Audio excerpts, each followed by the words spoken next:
안녕하세요. 언더키즈닷컴 앱77입니다. 오늘은 갤럭시 노트 프로에 대해서 간단히 알아보도록 하겠습니다. 일단 이 친구는 12.2인치죠. 12.2인치고 어떤 사이즈냐면 제가 개봉기에서 말씀을 드렸지만 이 친구가 10.1인치예요. 갤럭시 노트 10.1 2014 에디션인데 이게 작은 게 아니고 무려 10.1인치짜리 올려놔도 이 정도의 차이가 있다는 거예요. 대략 아이패드랑 비슷한 사이즈니까 아이패드 갖고 계시면 그 정도 사이즈라고 비교를 하시면 될 거예요. 제가 개봉기에서 노트북이랑 비교한 걸 보여드렸죠. 12.2인치 노트북이랑 거의 비슷한 사이즈, 그 위만 똑 떼놓은 사이즈라고 보시면 돼요. 스펙 자체는 기존에 있던 10.1인치의 이 친구랑 거의 비슷한데 화면만 커진 게 무슨 의미가 있냐고 생각을 했는데 생각보다 큰 의미가 있어요. 제가 그 얘기는 조금 이따 하고 일단 스펙부터 갈게요. 전면에 삼성 로고 있고요. 전면 카메라 12.2인치에 2560에 1600 해상도의 디스플레이가 있어요. LCD인데 펜타일이에요. 얘기 조금 이따 할게요. 그리고 키가 드디어 바뀌었어요. 원래 메뉴 홈백이었는데 이제 멀티태스킹 키로 바뀌었어요. 메뉴 키는 얘를 길게 누르시면 기존의 레거시 앱들에서는 메뉴 키로 동작을 하고요. 일단 요거는 칭찬을 해주고 싶어요. 드디어 메뉴 키를 버렸어. 특히 타블렛에서는 좀 너무 심했다 싶었는데 그렇게 됐어요. 여하튼 디자인 자체는 항상 보시던 패밀리룩이죠. 갤럭시 노트 3부터 이어져 온 그런 디자인이에요. 오른쪽에는 여기 S펜이 있고요. S펜, 와콤이 들어간 S펜, 그리고 스피커가 있고요. 스피커 이쪽에 USB 3.0 포트가 있어요. 갤럭시 노트 10.1에서는 없었는데 2014 에디션에 없었는데 들어가 있어요. 항상 아시다시피 요 전용 케이블을 쓰시면은 USB 3.0에 풀 스피드를 쓰실 수가 있고 그냥 오른쪽만 쓰시면은 기존의 USB 2.0 디바이스들이나 충전기를 쓰실 수가 있습니다. 그리고 여기 마이크로 SD 카드 슬롯이 있죠. 항상 그렇듯이 64기가까지 지원하고요. 그리고 뒤쪽에는 8메가픽셀 카메라가 있고요. 타블렛을 잘린 것 치고는 꽤 괜찮은 사진을 뽑아요. 그리고 LED 플래시 삼성 로고가 있고요. 뭐 대충 그런 인증 로고들이 있는 거죠. 그리고 왼쪽으로 보면은 왼쪽에 3.5파 이어폰 잭이 있고요. 스테레오 스피커니까 스피커 나머지 하나가 또 있고요. 그 정도. 네. 그리고 위에 쪽에는 전원키, 볼륨키, 그리고 적외선 포트, 리모컨으로 쓰실 수 있는 적외선 포트가 있어요. 네. 그 정도. 그리고 뒷판 같은 경우에는 삼성이 요즘 요 가죽 느낌 내는 거예요. 맞들었죠. 이번에 갤럭시 S4용으로도 배터리 커버가 새로 나왔던데 삼성 모바일샵에서 15,000원에 팔아요. 사는데 꽤 괜찮아요. 여하튼 얘는 코팅이 돼 있어요. 갤럭시 노트 10.1 같은 경우에는 코팅이 안 돼 있고 그냥 보기엔 비슷한데 얘는 그냥 플라스틱이었는데 얘는 코팅이 돼 있는 플라스틱이어서 만족감이 좀 더 높다고 할 수 있겠죠. 일단 규모 면에서 이게 너무 커가지고 사실은 이게 무슨 의미가 있나 생각을 했는데 그리고 방금 락스크션에서 사실 저는 엑스페리아랑 조금 비슷한 것 같은데 뭐 아니라는 분들이 많아가지고 뭐 그냥 제가 좀 민감한가 봐요. 근데 여하튼 화면만 커진 게 무슨 의미가 있냐고 생각을 했는데 일단 이게 키캣으로 가면서 상당히 많이 바뀌었어요. 일단 기본 내장되어 있는 OS 자체는 안드로이드 키캣이 들어가 있어. 한번 보고 갈게요. 안드로이드 키캣 4.4.2죠. 업데이트를 더럽게 안 해주는 모 회사와는 다르게 4.2가 들어가 있어요. 물론 삼성도 타블렛 업데이트는 잘 안 해주는 편에 속하기 때문에 언제까지 업데이트가 잘 될지 모르겠지만 일단 제일 큰 특징으로는 터치위즈에서 많은 분들이 기대하시는 매거진 UX가 추가됐어요. 처음에 매거진 UX라 그래가지고 사실 저는 기대를 많이 했는데 기대했던 것만큼 그렇게 대단한 것 같지는 않아요. 보시면 기본적으로 여기서 길게 눌러가지고 수정을 할 수가 있어요. 레이아웃을 수정을 한다든가 이런 식으로 자동으로 변하고요. 레이아웃 변경 해가지고 레이아웃을 변경을 할 수가 있고요. 위젯 누르면은 여기서 이제 약간 뉴스피드 같은 거예요. 뉴스피드 같은 거여가지고 추가를 해가지고 내가 사진과 디자인에 관심이 있다 그래가지고 눌러가지고 놓으면은 사진과 디자인에 관한 피드들이 푸시가 돼서 보여진다는 거예요. 그래서 이렇게 봤을 때 누르면은 이게 플립보드예요. 플립보드를 갖다가 추가를 해놓은 건데 잠깐 볼게요. 그래서 여기서 이런 식으로 넘기면서 볼 수도 있고요. 넘기면서 보다가 좀 괜찮아 보이는 게 있다 싶으면 누르면은 플립보드로 넘어갑니다. 넘어가서 이런 식으로 넘기면서 읽을 수가 있어요. 근데 저는 이게 다른 플립보드 앱 자체는 굉장히 좋아하는데 저는 이게 메인 화면에 있는 거는 별로 좋아하는 편이 아니고요. 제가 요거에 대해서는 평가를 좀 보류를 할게요. 저는 이런 식으로 메인에서 뉴스를 푸시해주는 거에 대해서 상당한 좀 별로 무슨 의미가 있나 싶어가지고 사실 그래요. 저는 터치위즈 UX 자체는 상당히 개선을 많이 했어요. 이게 키캣으로 올라간 건지 모르겠는데 기존에 있던 10.1보다도 퍼포먼스에서 10.1 2014 에디션에서 조금씩 렉이 있는 반면에 이 친구는 렉이 거의 없어요. 렉을 발견을 못했다고 하는 게 알맞을 것 같아요. 여하튼 다시 홈으로 돌아와서 매거진 UX를 굉장히 밀고 있다고 하니까 앞으로도 발전을 한번 기대를 해봅시다. 지금으로서는 뭐 저는 사실 어필이 잘 안 되는 것 같은데 그리고 일단 키캣으로 올라오면서 UX 면에서 상당한 발전이 있었는데 일단 밑에서 위에서 이 노티바를 내릴 때 예전에는 노티바가 이렇게 한 화면에 꽉 찼단 말이에요. 무슨 얘기냐면 얘 같은 경우에는 밑에서 노티바를 내렸을 때 이런 식으로 꽉 찼어요. 굉장히 비효율적이었는데 얘는 가운데만 나와서 훨씬 조작하기도 편하고 보기에도 깔끔해요. 그리고 보면은 아이콘 같은 것도 굉장히 많이 다듬어졌어요. 아이콘도 깔끔해졌고요. 비단 여기서뿐만 아니라 설정으로 가서 봐도 일반 봤을 때 이런 아이콘들이 굉장히 깔끔해졌다는 거예요. 근데 깔끔해진 거에서 제가 한 가지 불만이 있는 거는 이 친구가 어디 보자. 이 친구가 펜타일이에요. LCD임에도 불구하고 펜타일인데 대부분의 경우에는 괜찮은데 이게 12.2인치다 보니까 대부분의 경우에는 일단 일정 거리를 두고 봐서 괜찮을 수 있는데 특히나 주황색 표현 같은 데서는 약간씩 자글거리는 게 보여가지고 다른 거에서도 자글거림 자체는 보이는데 특히 주황색이나 레드 계열에서 훨씬 심해요. 일반적인 사용에서 신경을 안 쓰려면 안 쓸 수는 있을 것 같긴 한데 저는 이게 계속 거슬려가지고 제가 애지간해서는 펜타일이 어쩌고저쩌고 하는 얘기를 잘 안 하는데 이거는 좀 거슬려요. 그거는 인정을 해야 될 것 같아요.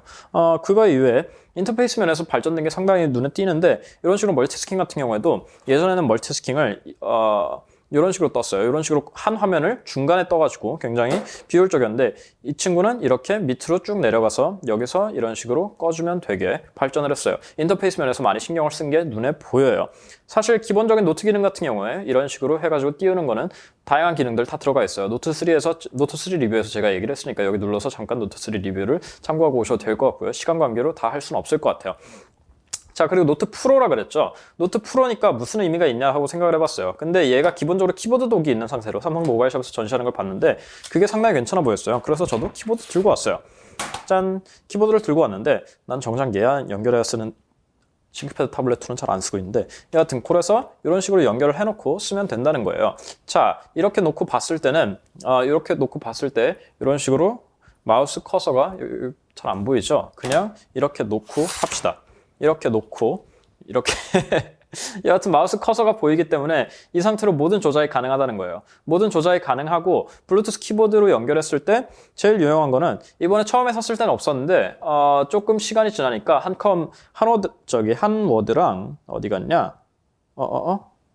한워드, 한쇼, 한슬 해가지고 오피스 스위트가 3개가 추가가 됐어요. 원래부터 있어야 되는 거긴 한데 여하튼 이렇게 봤을 때 그냥 일반적으로도 오피스들은 많이 있었지만 특히 이번에 한컴에서 만든 것들은 제가 한컴을 그다지 좋아하는 편은 아닌데 꽤 잘 만든 것 같아요. 이런 식으로 봤을 때 그냥 뭔가 안드로이드용으로 만들었다기보다는 리눅스판을 포팅한 게 아닌가 싶을 정도로 굉장히 PC의 인터페이스에 가까워요. 이걸 손으로 쓸 때는 그렇게 편하지 않은데 키보드랑 연결해서 이렇게 놓고 쓰면은 사실 프로라는 네이밍이 생산성에 되게 초점을 맞춘 것 같은데 이렇게 놓고 쓰기에 상당히 괜찮아요. 안녕하세요 언더케이지입니다. 이런 식으로 시프트 스페이스로 전환되고요. 그리고 얘로 홈키 되고 얘로 백키 되고 여하튼 그런 식으로 이건 블루투스 키보드 따라 달라요. 이건 원래 윈도우용이라 여하튼 그런 식으로 쓰면은 상당히 괜찮더라고요. 그리고 제일 좋은 거는 제가 화면 크기만 변해가지고 제품의 가치가 높아지는 거에 대해서 상당히 비관적인 관점인데 그러니까 화면 크기만 커져서 인정한 제품들이 몇 개가 있어요. 일단 첫 번째는 아이패드고 두 번째로는 삼성 걸로 국한을 지으자면 첫 번째 삼성 갤럭시 탭 있죠. 9갤탭, 갤탭 7. 저는 그거 핸드폰 UI랑 똑같은데 그냥 화면만 키워놔서 무슨 의미가 있냐고 까는 게 되게 많았는데 저는 그거 정말 잘 썼거든요. 그냥 핸드폰 UI에서 화면만 커져도 장점들이 굉장히 많아요. 얘 같은 경우에는 기존의 이 친구랑 물론 인터페이스 자체에도 많은 개선이 있었지만 화면이 커짐으로써 얻는 장점이 뭐냐. 예를 들어서 잠깐 아까 한쇼 같은 데로 가봅시다. 한쇼 같은 데로 가가지고 자 제목을 입력하십시오.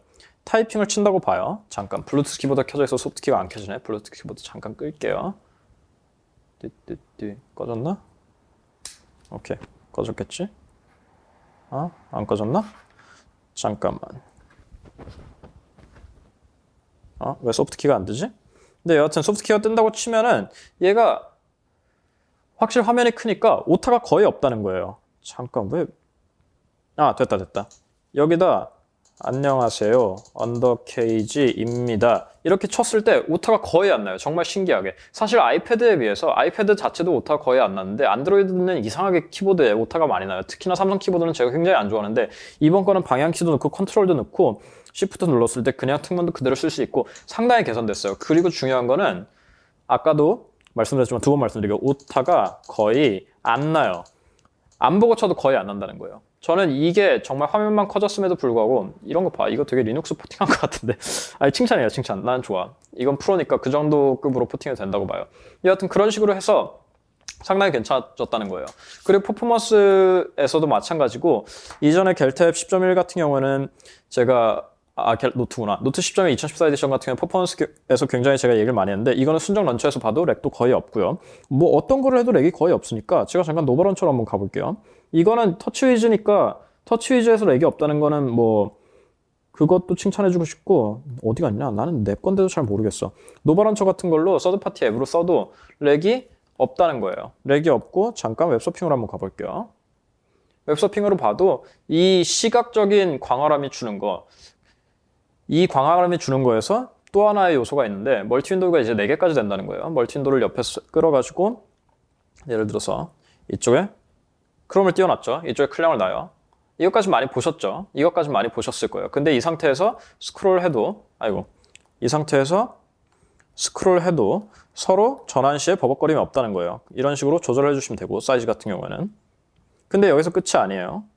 하나 더 놓읍시다. 예를 들어서 크롬을 크롬 이미 있구나. 그러면은 구글 지도를 하나 더 놓읍시다. 구글 지도를 놨어요. 3개가 됐어요. 동의 및 계속 건너뛰기. 3개가 됐어요. 이 상태에서 스크롤해도 버벅거림이 없어요. 이건 와이파이 때문에 그렇고. 자, 3개까지 놓고 여기서 하나 더 넣을게요. 예를 들어서 여기다 S노트를 하나 더 놓읍시다. S노트를 하나 더 넣어요. 이 상태에서 이 상태에서 오늘 글씨는 못 본 걸로 하고 스크롤을 왔다 갔다 해도 렉이 없다는 거예요. 이게 미안해요. 흥분했어요. 이게 생각보다 그냥 돌아다니면서 쓸 때는 물론이고 침대에서 이거를 분할해 놓고 눈팅하기에 정말 좋아. 물론 프로를 이렇게 쓰라고 있는 게 아니긴 한데 뭐 어떻게 쓰건 내 돈 주고 샀는데 내 맘이지. 여하튼 이게 정말 좋아요.